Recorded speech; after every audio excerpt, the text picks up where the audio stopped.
the naive king. Long ago, in a distant corner of ancient India, there was a small kingdom shrouded in mystery and legend.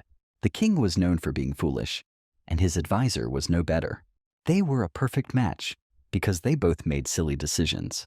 When the king needed advice on tough issues, the advisor would give such silly suggestions that only the king, who didn't have much sense, would follow them. They became the laughingstock of the entire nation because of their silly acts. The king and his advisor made a lot of mistakes, and sometimes these mistakes hurt their people. It was hard to find fairness in the king's court. Usually the people who did wrong got away with it, and the innocent ones suffered. In the king's city, it was hard to tell what was right or wrong. Everything in the city cost the same no matter what it was. Because of this, people sometimes enjoyed everything, but they also suffered because of the injustice from the kingdom. One day, a wise man and his chubby student visited the city. They decided to stay under a big tree. As they were hungry, the student went to the market to buy some food to eat. But he returned with only sugar candy, thrilled by the equal pricing of things in the kingdom. The teacher was shocked. What? Sugar candy and parched rice cost the same? That's not justice. We must leave this place. It's dangerous where no value is given to fairness. But the student did not want to leave. As to him, this city was paradise with this equal pricing.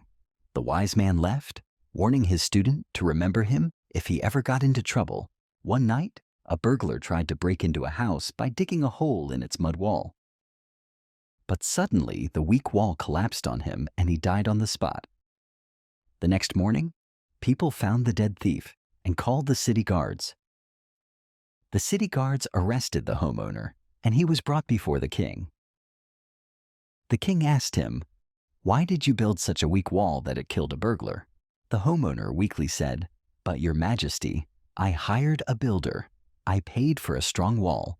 The king released the homeowner immediately and summoned the builder. The builder defended himself.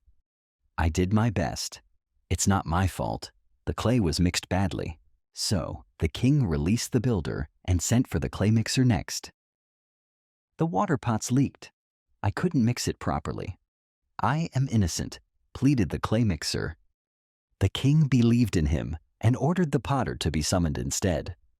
The potter pleaded innocent. "Sire, I baked the pots, but the fuel was bad. They didn't fire properly."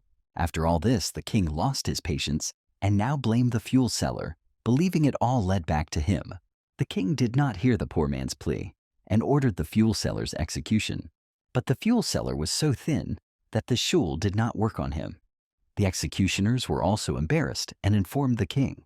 The mantri advised immediately, "If the shul won't work on someone skinny, we need someone heavier." The guards went to the street and grabbed the student, who had become quite fat from eating sugar candy. At that very moment, his teacher reached the city and heard the whole story.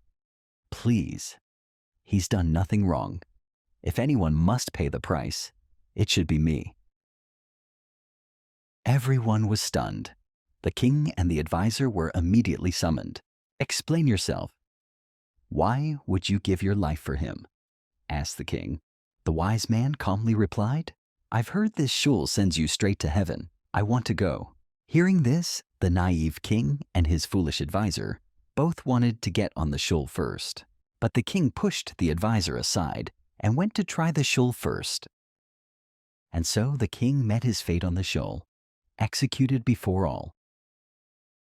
Together, the student and teacher walked away from the city, their bond stronger than ever, and the student finally understood his master's wisdom.